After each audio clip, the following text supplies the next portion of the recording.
Hi, and welcome to Colonial Crafts with Artsy McCraft.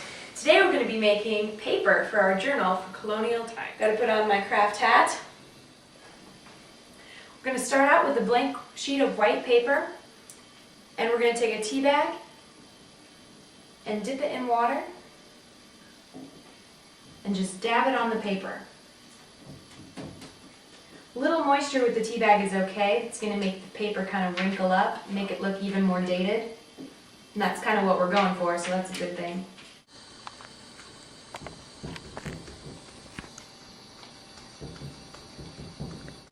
So we use the tea bag because the color from the tea stains the paper,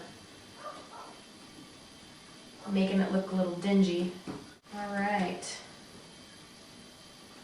Now that we've got our paper stained, we're going to go to a commercial break, and when we get back, we're going to date the edges of the paper with a special guest. See you after the break.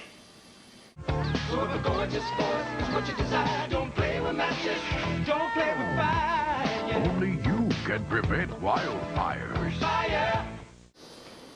Welcome back. Now that our paper's dry, we're going to invite our friend Pyro McSafety on the show. Welcome, Pyro. Thank you, Artsy. It's a pleasure to be here. So what we're going to be doing to make the paper look a little bit more old-fashioned is we're going to be taking a candle and we're going to be burning the edges just to make it look a little more worn out and dated. So kids, what I want you to remember is that this can be very dangerous, so I want you to do this with a complete adult supervision. Otherwise, some bad things might happen. As Smokey the Bear said, only you can prevent forest fires. Anyway, what we want to be doing here is we're going to be holding the paper, making sure our fingers are far away from the flame so we don't get burned. And we're just going to lightly burn the edges of the paper. Now if the flame kind of starts up getting pretty big, we want to make sure we quickly blow it out so we don't burn too much of the paper. It's important that we have plenty of room to write so we can finish the next part of our project. So just very lightly, just lightly burn the edges and until it just gets a little bit of flame going.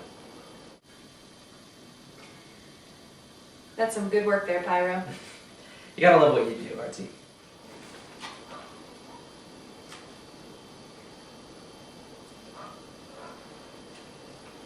Now, as you can see, as we're all finished, the paper looks like it's just been very worn out, and that way it makes it look like a scent from the war in the colonial times. Thank you so much for being on the show, Pyro, and for not lighting my house on fire. Well, safety first, Artsy, but I appreciate you having me. Yeah. Thank you. Anytime. That's bad. All right, so we finished our paper, and now we can start writing. We're going to take a look at what it would be like to be a colonial in the time of the Revolution. So that's what you're going to focus on for your writing. You're going to really want to think about what it must have been like for them to be going through a war at that time.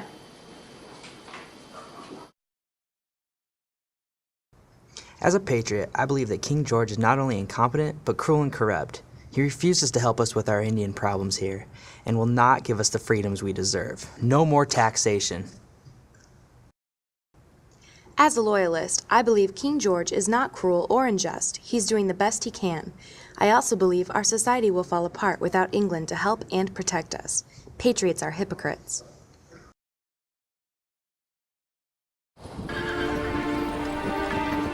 I received a letter from Aunt Charlotte telling me she had closed her home in Charlestown after the city fell and moved to her plantation on the Santee.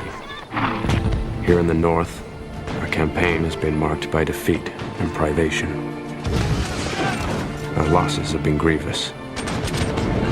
My good friend, Peter Cuppen, fell at Elizabethtown. His death has been difficult to bear.